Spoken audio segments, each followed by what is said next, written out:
ए भाषा ओडिया शास्त्रीय भाषा ए सभ्यता ए संस्कृति जय जगन्नाथ। ए जाति आज फेब्रुआरी 21 अंतरराष्ट्रीय मातृभाषा दिवस शुणिकी आसिली शह शह भाषा सबुठारु मिठा मोर मातृभाषा उच्च हेबा पाई जदि कर आशा उच्च कर तेबे निज मातृभाषा।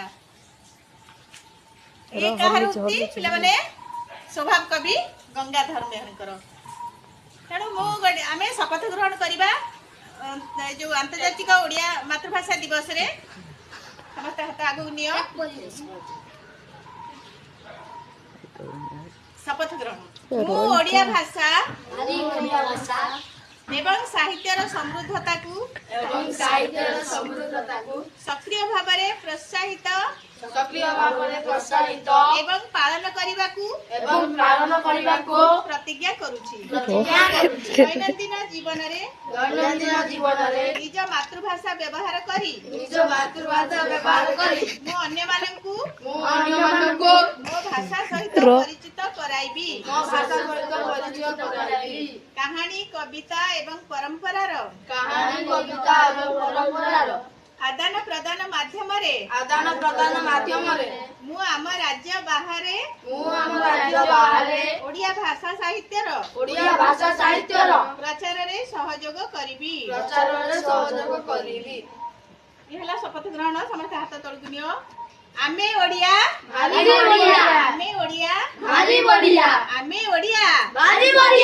पिला माने कहलो आम ओडिया भाषा केमिति लागे? बहुत बढ़िया मीठा भाषा। तेणु मातृभूमि मातृभाषार उन्नति जा हृदय जनमी नाही ताकू जदि ज्ञानी गणरे गणिबा ज्ञान रहिबे काहि। तेणु समस्ते जानिछ हमर ओडिया भाषा होछि सबठारु मीठा भाषा से शास्त्रीय मान्यता पाइछि।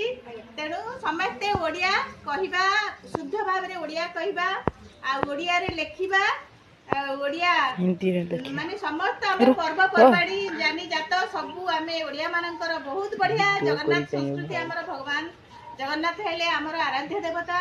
तेणु आमे विद्यालय रे पढुछंती समस्त ओडिया भाषा रे कथावार्ता करिबा शुद्ध ताकू केबे भी भूलिबो नाही।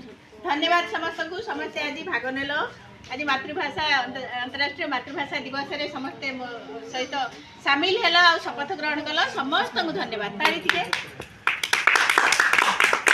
काहीं तार ज्ञान काहीं तार राज दुआरे सम्मान जहार भाषा दुर्बल जहार भाषा ज्ञान नहीं बा मातृभाषा उपरे जहार ज्ञान नहीं से